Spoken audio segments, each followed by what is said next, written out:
Welcome back to the Matter of Facts podcast on the Prepper Broadcasting Network. We talk prepping, guns, and politics every week on iTunes, Stitcher, and Spotify. Go check out our content at mwfpodcast.com on Facebook or Instagram. You can support us via Patreon or by checking out our affiliate partners. I'm your host, Phil Rabalais, and my co-host, Andrew Bobo, is on the other side of the mic, and here's your show. And welcome back to the Matter of Facts podcast.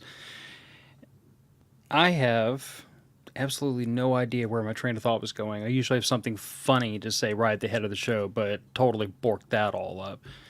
So Andrew and I instead are going to talk about myths of preparedness, because I came across an article that, for whatever reason, wound up published at the National Library of Medicine, of all places. But, you know, I read through it, and some I agree with, some I disagree with, and I thought it'd make for interesting conversation. I mean, it's got a .gov after it, so it's got to be full of knowledge and truth and everything. So, well, it's on the internet first and foremost. Everything on the internet is truth. Did you find this on Facebook? I found this through Google. Oh, well, if it's not on Facebook, if you didn't find it on Facebook, then it's not real. What about Reddit or TikTok? No, TikTok's propaganda. Where are all the Zoomers getting their information from these days? Like, I'm an old millennial, almost Gen Xer, so I have no earthly idea. I get all my information from CNN. That's probably for the best. And MSNBC, they're accurate. Okay, that's enough BS to start the show with.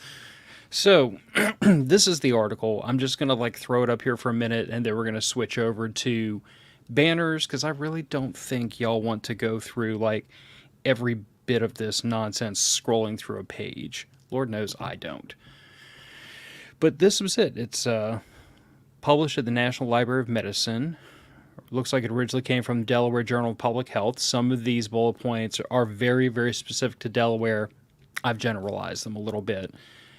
But it's disaster and preparedness myths, and I thought that warranted a discussion, because some of this is stuff you and I have talked about before. Some of this, quite frankly, is stuff that you and I have kicked back on several times. These are things that keep coming up in the preparedness world, and some of them I just laugh at, and some of them I nod in very sagely and say, yeah, that sounds legit.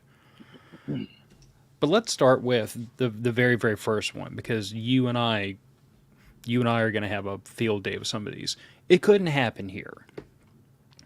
Inevitably, there's that person that says, well, that disaster couldn't happen here, so there's no point getting ready for it. Even though, when we dig back through recent history in our friend group, we had the Valentine's Day snow apocalypse that took over Houston, Texas. Buddy of ours was stuck in the middle of all that, and I have to think that, Blizzard was not on the bingo card for Houston, Texas that particular week, but that's what happened. And then you talk about, you and I have talked about how down here in southeast Louisiana, once every 10 years, we actually get snow. Maybe only an inch or two of snow, but an inch or two of snow down here is the apocalypse. We don't know what to do with ourselves. We shut the entire state down and wait for it to melt, because we don't do any of that stuff. And this kind of gets me thinking that inevitably there are those people that they discount the possibility of an emergency because the possibility is low, or they tell themselves this could never happen here, so there's no point preparing for it. And this is moments in time where I love to say that, Mother Nature giggles every time you say that. Yeah. So, is there a version of this up where you live? Because, I know we're going to talk about flooding later, because you and I have talked about how everyone around you is just shocked to death when the Grand River floods every stinking year. But is there some kind of disaster that happens up in your part of the world that everyone kind of shrugs their shoulders and says, that can never happen here? I know you mentioned y'all had some tornadoes up in that area. I don't know if those are common. Well, as far as common occurrences, I would say the most common that we don't get that you guys do is hurricanes. Mm-hmm. We don't deal with that. But this year, I feel like we've seen more tornadoes this year than I can remember. At work, I've worked where I work. I've been there for going on 6 years, and we've set off the tornado alarms, the sirens and stuff on complex twice now this year, uh, and that's like crazy. I mean, I set it off. We set it off one time last year, that we had a hurricane. We had a tornado pass by pretty close to us, but this year we've done it twice now. And so the tornadoes, I mean, obviously, if you look at the weather and stuff, it's interesting. I mean, go down that conspiracy rabbit hole as much as you want, for the reason. But no, we're seeing an uptick in tornadoes this year, across the Midwest, the western states. I mean, Ohio is getting hammered pretty hard. Texas, Oklahoma, Michigan has gotten hit pretty good, a few times. So yeah, I mean, tornadoes, yeah, obviously, yeah, hurricanes we really don't deal with. I mean, obviously according to the National Weather Service, there was that one back in like 1932 or something like that. It was just like, hey, I'm going to come visit you guys. I'm going to start in the Caribbean, but I'm going to come say hi into the northern states. But a true definition of a hurricane, we really haven't seen. But yeah, no, I mean, other than that, yeah, snow. I mean, yeah, obviously we get snow, and you guys kind of deal with snow a little bit. I mean, you guys deal with freezing rain, and we deal with freezing rain here. So yeah, I mean, that's the thing is, like the myth number one, basically the only certain natural disasters happen where you're at. They can happen anywhere.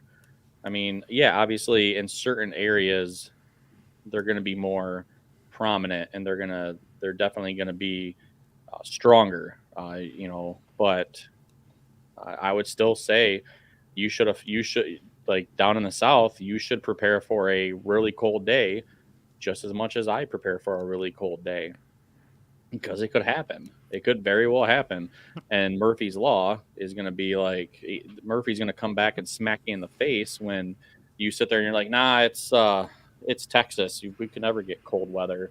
And then they're like, hey, not only we're going to give you guys a blizzard, but we're also going to knock out power for a week, or more. You're going to really wish that you prepared for a natural disaster of some kind, that involves some cold weather gear. I mean, and to take that one step further, like it was a handful of years ago now where our gas furnace went completely out, and we wound up having to rip out the entire HVAC system and replace it. But that was a couple of weeks we didn't have a working furnace, which wouldn't have been a problem except that coincided with the first cold snap of the year.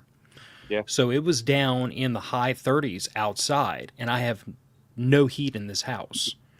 So we were running the fireplace, we were bundling up in the house, we had space heaters in the bedrooms. Like, we pivoted, we did what we had to do to keep ourselves comfortable and call it what it is. Like high 30s outside, the temperature in the house, as much insulation as I have in here, I think it got down to low 50s. It was uncomfortable, but it wasn't dangerous. But the point still remains. The minute you get that in your head about, I don't need that because that's never going to happen, like Mother Nature and, Mother Nature and probability are going to conspire to screw you over at exactly that moment. Mother Nature and Murphy are going to be like, hey, let's have a kid. And you know what? Come to think of it, and like you're going to get hammered.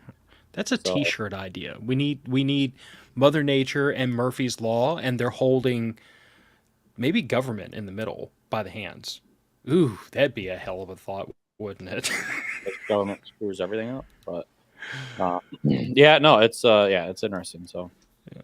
Well, number two is wait for help. Like this was the myth was that you're better off like calling 911 and staying at home and waiting for the professionals to show up and help you. And this, like, I was glad to see the author push back against this. I push back against this. I think this is the most asinine idea humanly possible, to quote unquote call the professionals and wait for Captain Sabaho to show up on your front doorstep to dig you out of trouble. Because my experience with natural disasters is when a Cat 4, Cat 5 hurricane wipes out 5 zip codes, first of all, cell phones probably won't work. Second of all, if they do work, those police have a lot bigger problems to deal with than you don't have any food in your pantry and you're out of water. Like, the idea that we should that our default position should be to fall back on public services and fall back on like the graces of the state to take care of us just it drives me nuts because I don't understand how people even think this works. Like you're one person out of hundreds of thousands that have been affected. And I'm thirsty is so far down the priority list behind all the people that have to get evacuated out of rising floodwaters, all the people that need medical care, all the people that are dying, that you're gonna sit there and just be hungry or thirsty for a while. Like, I don't know. I know I'm preaching to the choir. I don't understand this thought process. Well, I But I mean, see it every time we have a hurricane. well, yeah, we see it every time anything bad happens. I mean, you have Michigan, you have snowstorms and everything, and you have people that are like they're snowed in their house, and it's what do I do? I don't know what to do, and it's just like you guys don't have food or water stored up or a way of actually making food besides your stove, your electric stove. Uh, so like yeah, I mean, and honestly the worst sentence you could ever hear is I'm from the government, I'm here to help. Like that's probably one of the worst sentences that you could ever hear, because they're not here to help. And so they're going to bring in certain amounts of food, maybe certain amounts of water, but it's not going to be enough to go around to everybody and everything. So but no, I mean, that's the thing is don't rely on 911. I mean, we're in good times right now, and 911, the cops can't get to some people under 30 minutes after calling 911 because of a maybe rural, if you live in a rural area where it's just dirt roads and you're a ways away from out of town and stuff like that. But I mean, what is it, Philadelphia or something like that? Like they don't have a police force after at night, and they are asking people not to call 911 and report emergency unless it's like something completely tragic, like really, really bad. I mean, that's good times right now, and they can't provide basic services, let alone when a major natural disaster happens, such as a Cat 3, 4, 5 hurricane or an F 3, 4, 5 tornado. Uh, People like you got to take care of yourself. I mean, yeah, it's a little bit different because the flooding and the disaster and the wind and I mean everything like that. But like you got to get out. You got to get out. Start sawing the tree off your house. You got to start clearing brush. You got to start getting things going. You got to have a generator. You got to have certain things set aside. And if you don't, then that's your own fault. That's not the fault of your neighbor. And honestly, it's not the fault of the government. Because the government's not here to protect you. They're not here to take care of you. You should take care of yourself. And so having even if it's a week of water and food for each person in your household, okay, that's a good start. But you think about certain natural disasters, especially, I mean, honestly, like snowstorms where I'm at, you might lose power for a week and everything. But for the most part, after a few days, after about a week or so, usually it's back on and everything. And hopefully you can go back to the way things were. And what's nice about winter, and that's what I like, is we have the outdoor refrigerator. So you have things that are you have food that might be going bad or whatever. You stick it in the snow. I mean, I don't know how many times that growing up we've had get-togethers and family events and stuff, and the case of beer, the bottles of wine, all the like some of the food, it's all in the snowbanks. And basically, you just reach outside from the sliding door, you grab another beer just because it's just it's the outdoor fridge. So in that case, it's great. I mean, right now, I mean, it's getting hot out. So obviously now, if because of the strain on the power grid with all the AC units and stuff like that going, something happens and you run out of power. Well, hope I don't have a generator. It's on my list of stuff to get.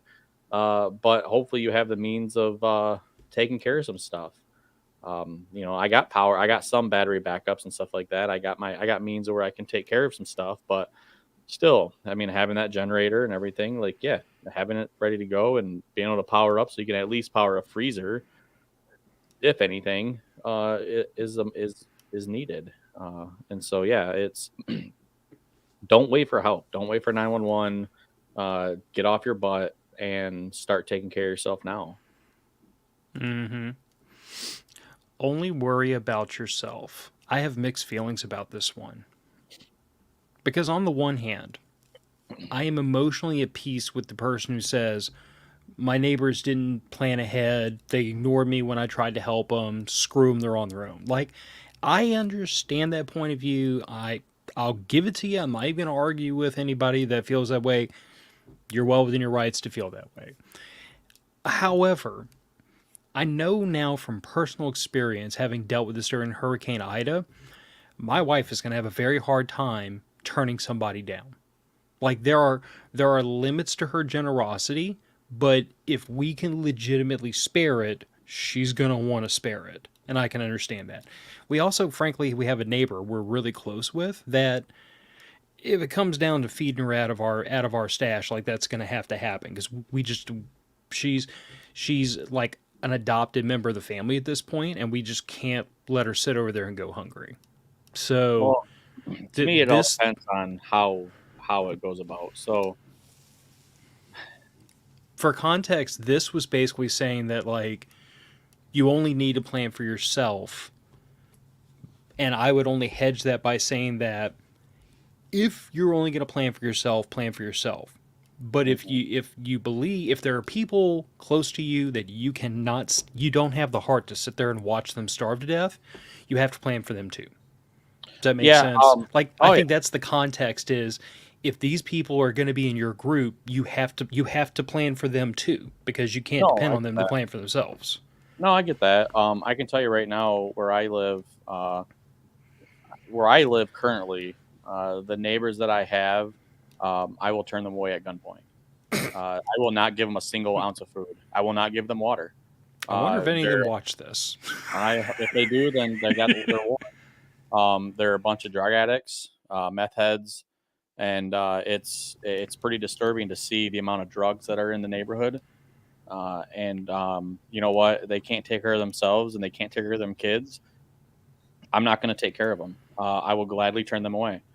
And but like such as the neighbor with you guys, and yeah, I mean, I can understand having that person, especially if they're elderly or anything like that. You know, trying to take care of them a little bit. Um, Also, I mean, if someone comes to me, and honestly, like I do have that, I did just say that, but if someone came to me and was like, "Hey, I got a wife, kids, and stuff like that," and they're pretty cool, like they're not violent, they're not threatening, anything like that, and it's like, okay, I'll try to spare a little bit. Here you go. This is all I have. You guys gotta make it to a shelter. You guys gotta make it somewhere and find some different food. But here's a couple days that should get you by if you ration it. Now, if they get violent and they say, "Well, I'm coming back," and all this stuff, and then no, you're not gonna get anything from me. Uh, and I'm sorry for your kids. Like that's the biggest thing is I'm sorry for your kids.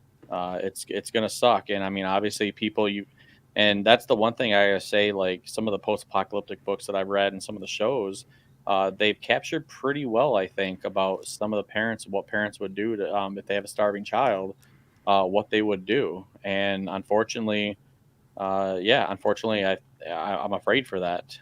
But that's the thing is if you'd rather do drugs and spend your money on drugs and be high and all this crap versus stocking some food and water and supplies, you know what? That's your own downfall. Y- Unfortunately, you're not. You might not die as fast as some other people, but you cause trouble with the wrong people, and it's not going to go well for you.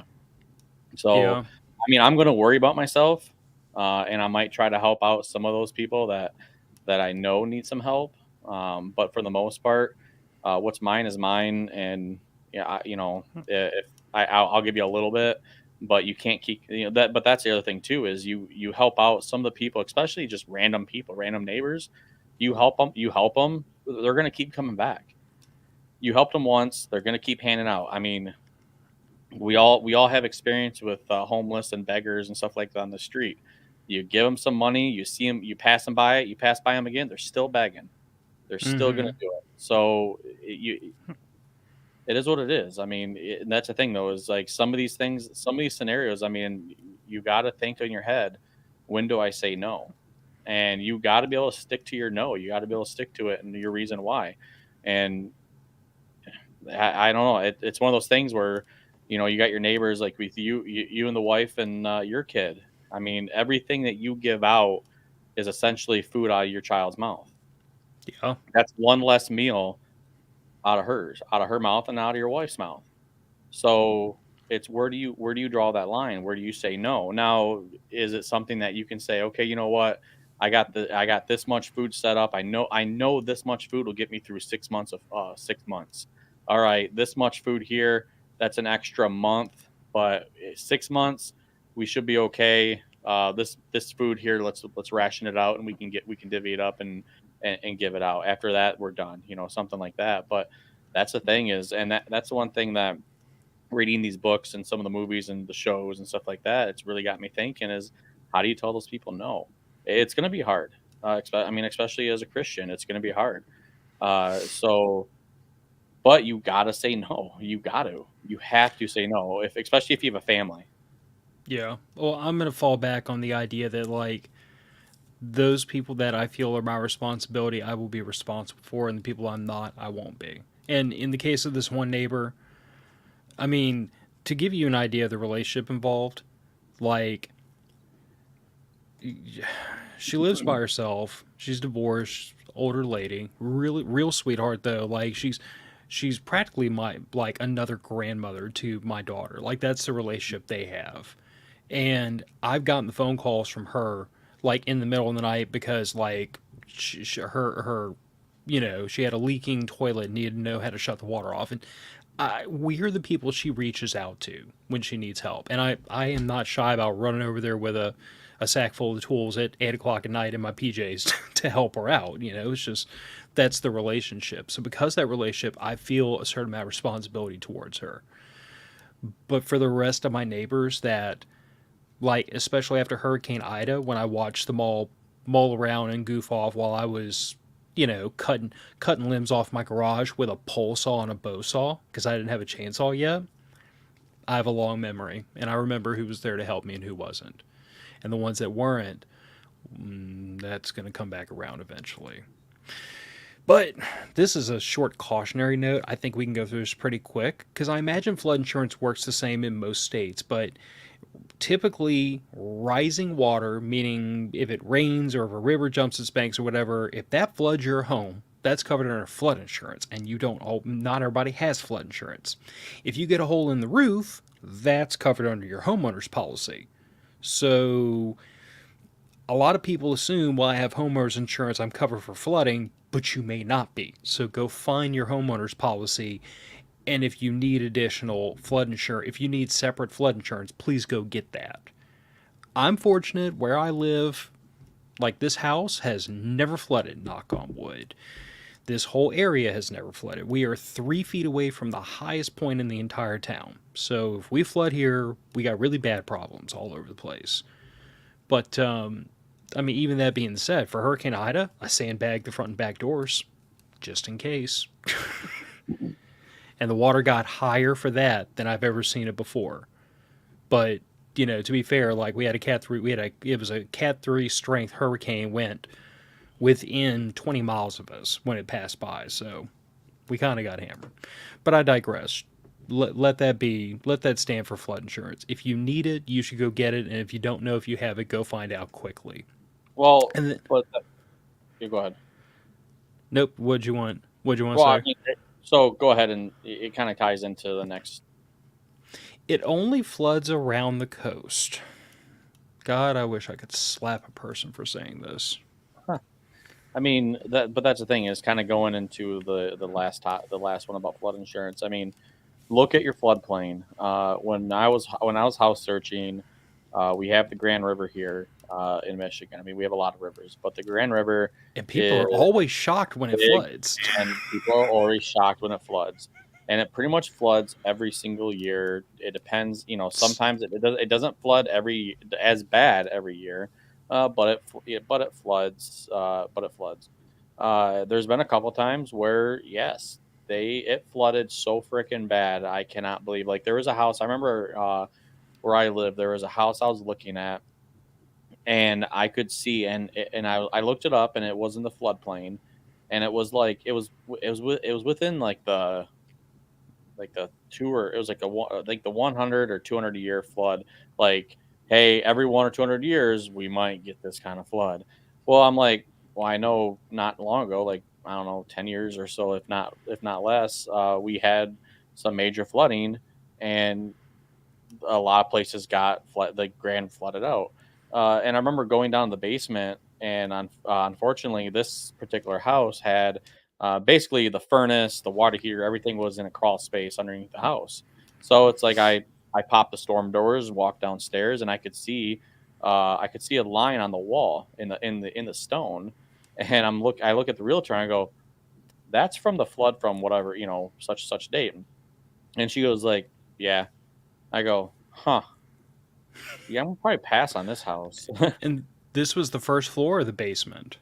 This was it was only one floor, but it was the crawl space, Okay. basically. Like there was no basement. It was you go outside, you open up some storm doors, and then you walk downstairs, and then the furnace was actually on its side on a stone wall, and then the water heater was tucked in a corner, and that was it. So Forgive my ignorance. You're describing things that like physically cannot occur down here because our water table is so high. Like well, yeah, I mean, you live in a if I had pit. a furnace under my house, it would need a snorkel. Right, but yeah, but that's the thing is like you live in a pit. I mean, you live in Louisiana. I mean, especially New Orleans. Like, I mean, it's under sea level. I push Uh, back against that. My elevation in my house right now, I can look it up, is like 22 feet above sea level. The I problem mean, is the water table is only yeah, like 8 feet down.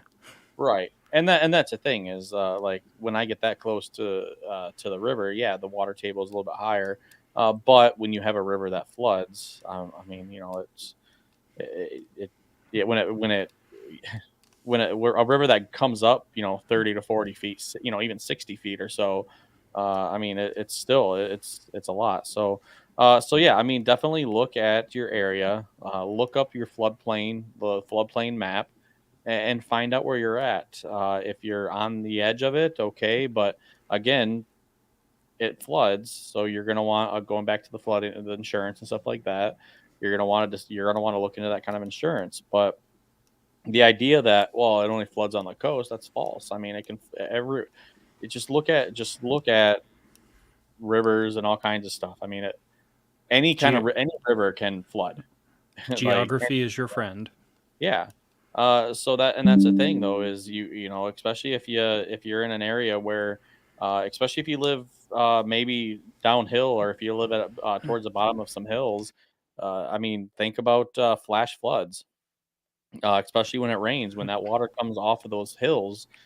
If you live in a river, sometimes those rivers come up, and it might not be massive flooding like that we see in the news and stuff like that. But I don't care. I don't care who you are. I don't want my basement wet. If it's not meant to be wet, I don't want it to be wet. Yeah, and as far as like talking about rivers and everything, the other thing to be nervous about with rivers, and we were talking about it earlier when we were talking about, like the potential for snow. I can't speak for everybody everywhere else in the country, but down here, every time, like it seems like every 20 feet you approach a sign, and the sign says, "Warning: Bridge ices before roadway." And that's because an elevated bridge, especially over a small body of water like a river, will tend to ice over faster than everything else. So down here, that happens like, I mean, you'll run across, there's so many little rivers all over the place that like you need to be really really concerned, and that is really the bigger concern when we get into like, you and I've talked about like when we get into sub-zero temperatures and it stays at or below freezing for a while, the whole state just goes into emergency mode. We shut down. It's not always because like bursting pipes is a concern. The additional strain on the power grid because so many of these houses still use electric strip heaters, that's a concern. Sometimes, hail or snow might be a concern, but the biggest worry is always when those bridges start icing over, you can develop traffic jams and you can develop serious accidents very, very quickly. And down here, because there's so many rivers all over the place, therefore there's so many elevated roadways. That's why when the temperature drops below zero and stays that way for a while, we just close everything down.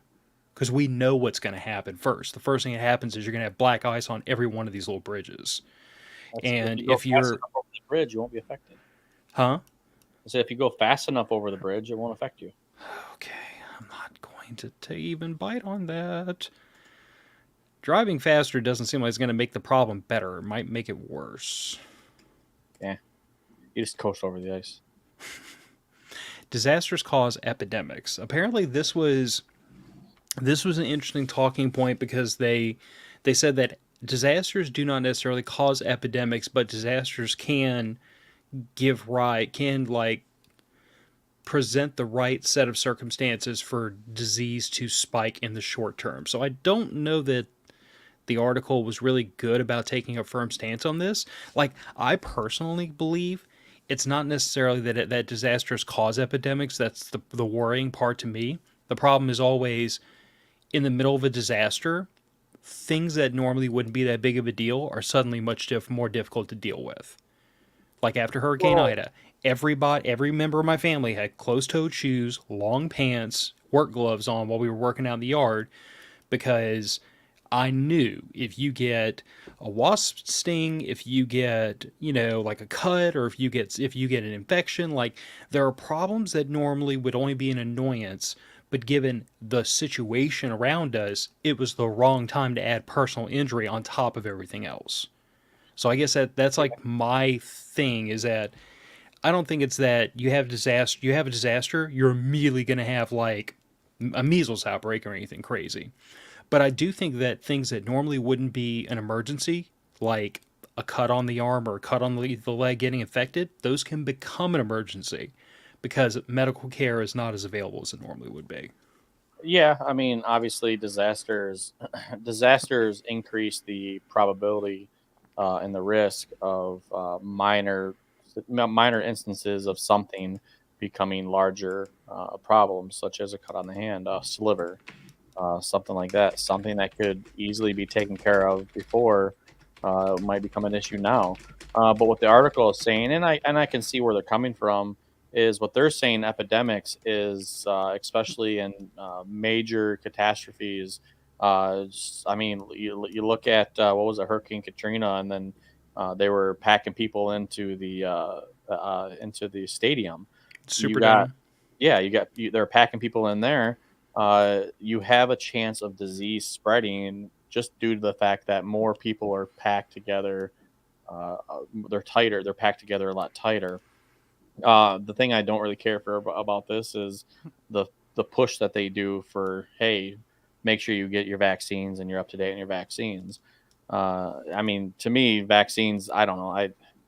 It is what it is. That everybody's got their own thoughts, but the fact that, but I do agree with them that that to the point of when you have a tighter group of people together, the fact that a disease such as cholera or even the flu or cold or whatever can spread through that entire group of people. That's where you see it all the time. You see it happen. You've seen it in the past all the time, and everything. So it's just one of those things where you just gotta be careful, and that's where having stuff to combat fever, combat diarrhea, to push against vitamins and stuff like that.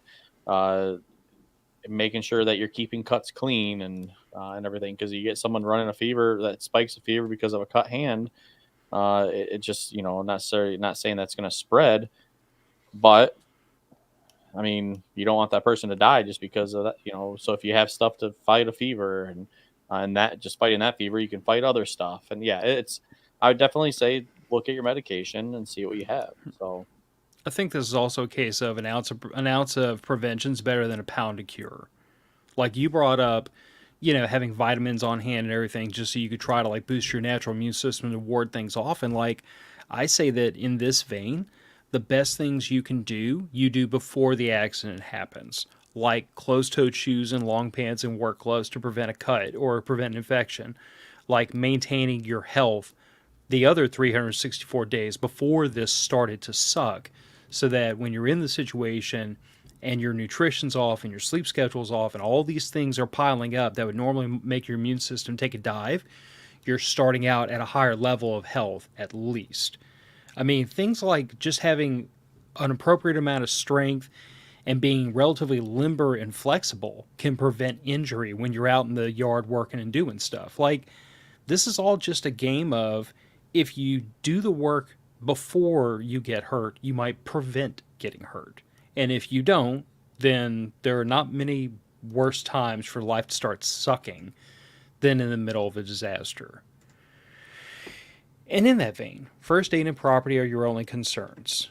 When I drilled down further into the article, they talked a lot about mental health. They talked a lot about post-traumatic stress disorder. They talked a lot about the mental emotional effects of disaster and of emergency situations, and about how like people go into these situations thinking as long as everybody's alive and the house is standing, we're good. And they don't think about like the fact that like it's been this August will make 2 years since Hurricane Ida flattened my house. My wife to this day gets very nervous whenever there's a bad thunderstorm outside because we rode that hurricane out right here in the hallway. Like, my daughter seems to have bounced back from it fairly well, and she was not having a good night that night. I just kind of took it in stride because, after spending a year getting mortared, I don't know. I've just learned to, like, turn part of my brain off when things are dangerous. But, like, there are aspects to having dealt with the time from Hurricane Ida in terms of my wife's anxiety, in terms of, like, my guilt for the fact that I'm the one that made the decision, let's stay, let's ride it out, we'll be okay, and we got a lot more than we bargained for. And I have to carry that around. There's aspects to all this that, like, a lot of people don't think about going in, but then on the way out they realize, oh, there's a whole lot more things to worry about than the basics, than first aid and property. Yeah, but I guess to argue that point, I mean, I can understand Gillian, like the idea that hey, there's a storm coming in, and then like her concerns. But you having the idea that you're carrying around something, guilt or something, I think that's just I think like you just that's not your fault. So I mean, in a way of being not so sensitive, just get over it. I mean just because like the fact and I mean I know it sounds harsh but at the same time you look at I mean you look at when you were overseas you look I mean I know you didn't necessarily like you did a lot over there but as far as like teams and stuff going out you look at your the information that you were given and based on the information that you were given you made a choice the information turned out to be false just because of freaking nature decided to say hey look what I can do hold my beer that's not on you. So you really don't have any guilt to hold because you made based off the decision that you had, and this is what and at work I make this I talk to the guys and stuff like that too is if something comes in based on the decision that you or based on the information that you have, make the best decision that you can make, and don't look back on it. You made that decision. Hey, this is what happened, and we learned from it. Yeah, with the hurricane decide turned out to be a lot worse than what the information said. But at the same time, it's like you have now. If it said, "Hey, this is a Cat 5," and you were like, "Nah, we're gonna stay here," and it's like, "No, this is coming right towards your house," and you're like, "Nah, we're gonna stay here," and then they're like, "Nah, you guys should probably leave," and you're like, "Nah, we're gonna stay here," and then this all happened. Okay, cool. Like I'm gonna probably help guilt you into some stuff, but with the information that you were given, you made your choice, and it ended up being not the right information that was given. So, so that's not on you. But like what this is saying, basically, first aid and prevention of property are the only concerns during the disaster. I mean, yeah, I would say that's a myth because obviously first aid, but what happens to my property that can be fixed.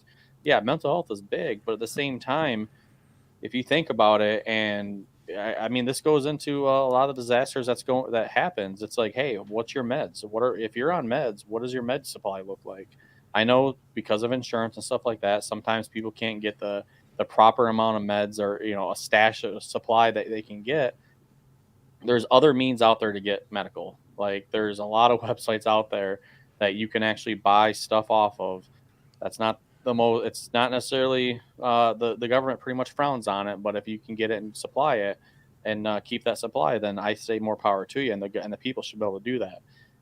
But yeah, that's the thing is, I mean, it's going to be interesting because yeah, mental health. I know a lot of people that are on some mental health pills, and if something were to happen where it something were to happen where that goes bye bye, there's going to be a lot of people that are going to either eat a bullet or they're going to just fight through it, and you got to deal with them. And so, so yeah, mental health is definitely you got to have some people that are strong mentally. But it's just one of those things. Like I mean, like Gillian, it's like that whole idea of hey, there's a storm coming, and she's panicking. It's like hey, look at the bright side. If you look at the weather, you look at the information that we're given, it's not nearly as bad as this. And so we've rode this bad thing out. We're going to be fine. And look at all the preps that we've made. Like the reassurance for mental health is big, in my eyes. You got someone who's freaking out. You can, you sit there and you tell them, look at everything that we've done, look at everything that we've improved. This is what happened, and we moved on. So stuff like that. So, but yeah, I don't know. I think the other thing to point out at a moment like this, like from my perspective, is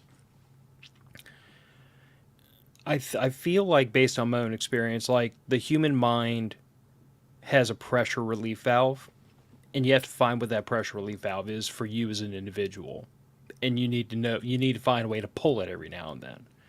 Like that's not even post disaster advice. That's just navigating life when it sucks advice. But in a disaster situation, like, I'm not gonna lie, I am a creature of habits and chemicals, and I really like cigars and coffee.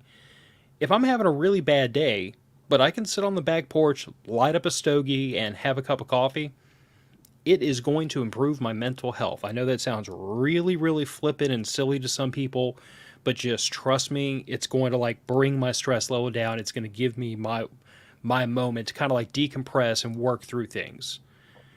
And that's me. So having pipe tobacco and having cigars and having, like an emergency break in case of emergency stash of cigars and having coffee on hand, those are all just parts of me, knowing that if I'm having a bad day, I have to have access to those things. And the worst you could do is put me in a situation where I'm stressed out and we run out of coffee and cigars at the same time. But if your stress relief is coloring, then you need coloring books. If your stress relief is bourbon, then have a bottle of whiskey like up on the top shelf out of your reach, and it's not there for fun, it's there for emergencies. Like whatever your mental health moment is, you need to figure out what it is and you need to be ready to hit it.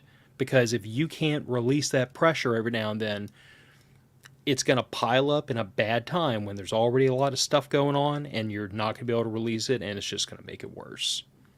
And if your pressure relief valve is medication, oh my God, please go talk to your psychiatrist and figure out a way you can put like a 30-day supply back on the shelf. Like, I don't care if you have to pay for it out of your own pocket. There's got to be a way. Gotta be. Who got banned? Or you're just telling Stuart he's banned? Yeah, I told Stuart he's banned. Oh, we can't ban Stuart. Do what I want. I like Stuart, though. He's aggravating old SOB, but... I thought he didn't have electricity. No, he got his electricity back. You've been out of touch. Yeah, I looked at the signal chat and it said like 300 or 400, and I'm like, I'm not gonna catch up. Yeah, he got his power back. He was in the group that was out of power for a week. He was not in the group that's going to be out of power for another week because the high power lines went down in some parts around Houston. Well, I'll teach him. So he was in the moderately screwed pot, not the highly screwed. But yeah, only one disaster at a time. Which, boy, it'd be nice if we could only have one bucket of suck at once. But, I don't feel like Mother Nature doles it out like that. Like, quite frankly, you could get... Oh, and matter of fact, I'm digging into the back of my... I'm digging in the back of my disaster memories. So, we talked about Hurricane Katrina, right? But nobody really remembers Hurricane Rita. Do you remember that one? She was mean. I'm 99% sure it was Rita. If not, somebody will fact check me. But Hurricane Rita hit southeast Louisiana. I want to say it was a week after Hurricane Katrina did. Now, it was much smaller, it did nowhere near the damage, but it was another hurricane right on the tail of Hurricane Katrina. And for the people who who had just gotten the blue roofs on, they tarped their roofs, they stabilized their homes. Some of these people had started tearing out carpet because of flooding, and here comes Hurricane Rita right behind it, rip everything else up all over again. I want to say it hit further west though, but yeah, only one disaster at a time. Don't plan on that. I mean, hell, just a hurricane can bring hurricane force winds, trees down, and flooding all in one nasty little ugly package. I mean, any of these natural disasters we're talking about can have second and third level or order problems, where the event causes something else to tilt. Can you think of any other examples where like you get one thing drives multiple problems, or Well, yeah, I mean, snow. I mean, you got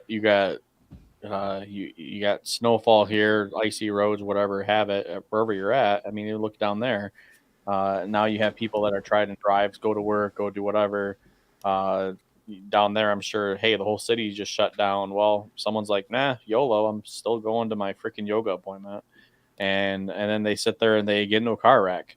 They get in a car wreck that they smack into a power line, and now they send they have power that goes out to a whole entire block.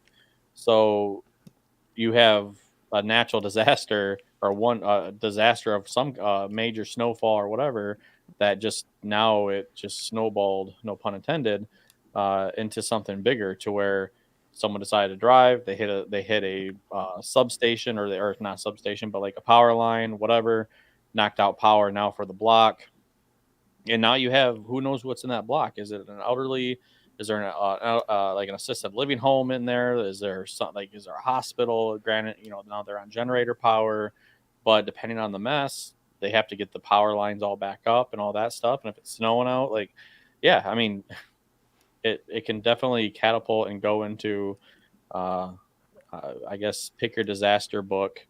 What pick your path of what you want to do, but yeah, and I mean that's the thing is going back to having the supplies, having another way of cooking food, having another way of powering your phone, having just other ways, other means of doing something uh, besides just the normal grid is huge. well, and the other thing is that by having all those things in place, it precludes you having to leave your home at a time when there might be ice on the roads or there might be down power lines or down tree limbs. Like, Right. That's why this we're is saying have food and stuff like that because if we got food and we got enough food, it's like okay, cool. Well, hopefully the whiskey supply holds out because I have enough food and water for 4 months. Well, in 4 months, hopefully the snow melts, but we're gonna go from there, and hopefully they have the power back on by then. If hopefully that's kind of crazy if they don't, but like I said before, there's been times where we've had massive snowstorms. Again, I say massive snowstorms called for. We end up getting like 4 inches, and it's nothing bad.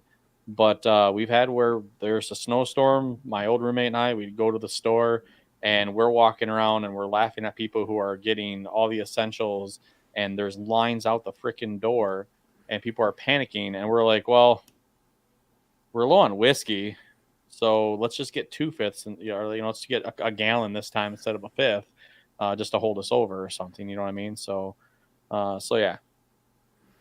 I kind of wish I'd reorder these things because number 9 really breaks the flow from number 10. But really quickly, all radiation is harmful, decontamination is hard. We've talked about NBC stuff before.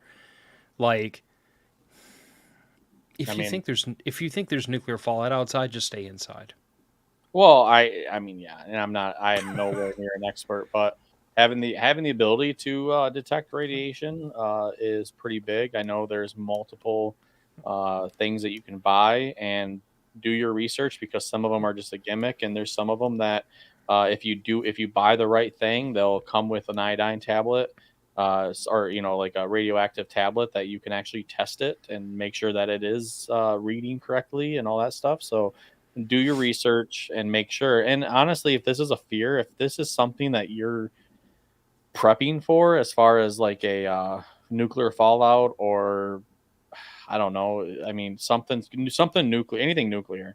If you're worried about it, make sure you do your research and make sure that you're getting the proper things as far as, okay, I need to cover my vents, the HVAC, the door, like cracks in the door and all that stuff, because radiation, if you look into it, it's not as easy as the TV and stuff make it out to be, to protect from. So if that's something, I mean, I YOLO. I mean, if something happens, if it's a nuclear blast and I'm in the center of it, then freaking take me out, because I'm not duct taping myself in my house and doing all that crap. So I'm I just gonna know if go. it starts snowing in June through, if it starts snowing between June and August, I'm going to stay inside and I'm going to watch what happens with my neighbors. Pro Yeah, tip. So, but going back to number 8, we were just talking about like if you can stay at home, you can wait out an event, you can wait out the after effects of an event. The last myth is that everything will go back to normal in a few weeks. Now, I can't speak to everybody else's personal preparedness journey and disaster experience, but I can tell you that the longer the event lasts, the longer the bullcrap from the event lasts. And I can tell you that, like down here, like to again, Hurricane Ida being the most recent example, it came through in the evening. The roads were, let's call them, you shouldn't drive on them. Not, I won't say they were undrivable, but you really shouldn't have been out on the roads the day after. The roads were largely cleared within a couple of days, and that's mostly because, like, arborists from all over the state had poured in there trying to clear the road so that we could get power restoration crews installed. And the power was out for, I want to say, 7 days. But even once the power was stood back up for the majority of the area and the roads were clear, and by this point, the traffic lights that had gotten blown down were getting put back up, we were still at a deficit for things like building materials. You could not get a roofer for anything other than emergency. I have a hole in my roof. I need patching work. You couldn't get a roofer lined up for any amount of money for months. You couldn't get gutters done for about 6 months. Because everybody's gutters were jacked up. Everybody who could throw gutters on the side of the house was working, 6 and 7 days a week trying to catch up behind backlogged work. You could, did you have a hole in your roof for like 6 months, almost a year? it wasn't a year. So we had the gutters took a year to get fixed, Yeah. but the roof we got fixed. I want to say we got it fixed in January. So that was right around 6 months. Yeah. Although So to be fair, it wasn't as if I had a big gaping hole in the roof. I mean, by that point we had tarped it, we had tucked the tarp up underneath the shingles, we had well, yeah, but hammered yeah, roofing nails you around it. tarp it and stuff like that. I get Yeah. that, but I'm just saying, like, you had a tarp on your roof for 6 months, to where if it rained and stuff like that, you still had to watch out for leaks. After Hurricane Because, Katrina, there were blue roofs. We call them blue roofs around here. I don't know what they call them everywhere else, but there were whole roofs that were covered in blue tarps, and some of those stuck around for literally 3, 4 years. yeah, In that case, it was because the property owners just, got their insurance payout, surrendered the property, and walked away from it. But the point still remains, like the downstream effects from a major disaster last for weeks and for months. yeah, And the idea that, well, in a week everything will go back to normal, it's like, no, like for weeks after Hurricane Ida, I used to tell my wife, I'm like, do not let your fuel tank get below half. Do not, because like at that point, fuel deliveries into the area had resumed, power restoration had been completed. But I was telling my wife, I'm like, but the problem still is, like, there's so many extra construction crews running around. There's so much activity in this area right now that is not normal. It wouldn't take a lot for a missed fuel delivery to result in a temporary fuel shortage. So just Like, we were on our guard for several weeks afterwards, just in Well, case something happened. didn't they have fuel robberies down there too? Not during Hurricane Ida. I thought Ida. I thought maybe somewhere else. I could have swore I heard during one natural disaster they had During they were Hurricane Katrina, they maybe absolutely had. maybe that's when I heard about it, or I remember about it, because it was like, yeah, they actually had like fuel trucks with armed support, because like people were actually, gangs and stuff were actually stealing they were robbing the fuel trucks. I know for a fact during Hurricane Katrina that fuel was being bussed into some of these more southern areas, and you got to understand that, like, at this point, this wasn't even fuel to go in gas stations to support civilian restoration efforts. This was fuel purely to support the National Guard and the law enforcement activities in those areas. And they were having to bring that fuel into these forward, I want to call them forward operating bases because that's my military term, but like, it really is like the southernmost distribution points, the closest to the point of the disaster. But yes, they were absolutely having to bring those in with armed guards, basically to a fob in the middle of no man's land. That was the nature of that situation. We didn't really see that during Ida, and I think a lot of that is down to the fact that, Ida, because the levees didn't breach for Hurricane Ida, and that caused the majority of the hell on earth that was Hurricane Katrina. I feel as though Ida wasn't as severe of a storm in a lot of ways, and it certainly wasn't as widespread. If you look at the footprint of Hurricane Ida, it was a much smaller storm than Hurricane Katrina was. So what it went by, it tore up really badly, but it didn't have the girth that Hurricane Katrina did. So I feel like because of that, the affected area was much narrower, and resources were able to pour in from other areas much more readily than Hurricane Katrina. I mean, they're just very different storms.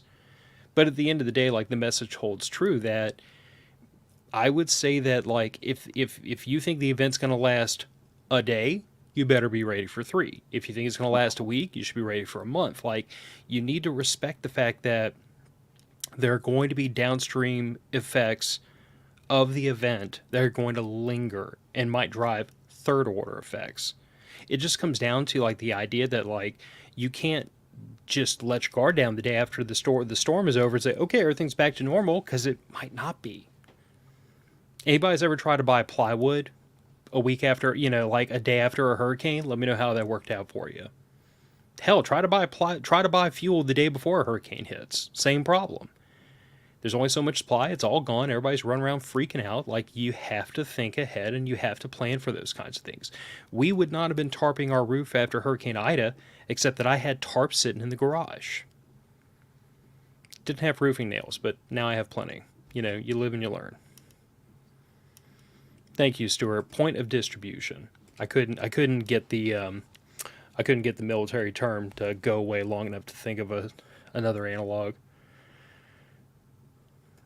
But those were the 10 myths of preparedness that I saw in this article. That is linked down in the show description if anybody wants to read it for yourself. Like, I don't know. Like, I didn't feel like there was a lot of those myths that I grossly disagreed with the author about. I feel like some of it comes down to a perspective shift. You know what I'm saying? Like, some of the things they were talking about, I was rolling my eyes saying, well, of course, there's nobody dumb enough to believe that. But then again, there was a couple of things that are hotly debated even within the preparedness community. Like, people that live this lifestyle and they're in this mindset, and two people won't agree on the same thing. I think some of that just comes down to the fact that, like, we're all very individual people. And we all have our own mindset. We all have, like, we might agree on big principles, but we're not necessarily going to agree on, like, specific implementation of those principles, if that makes sense. Mm-hmm.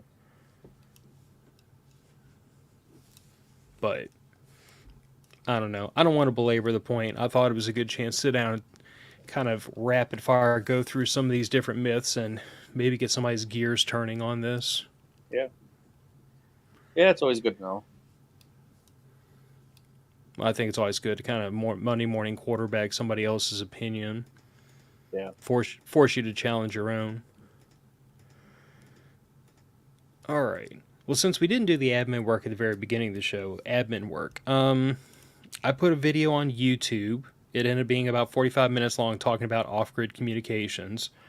I owe the audience a shorter video, I hope, talking about the man pack build that's sitting in that bag back there, to talk about like specific components, how it's constructed, so on and so forth, because I don't think it merits like a whole hour long show to sit here and hold something up in front of the camera. So that'll be another YouTube/Rumble video.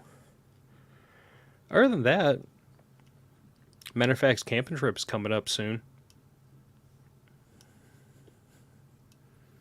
Yep. I'm looking forward to that. Look forward to seeing everybody again. Yeah, it should be good. I have one tee time. Probably gonna make another one. It'll be fun golfing down there. So Are any of the other hooligans golfers? I have no idea.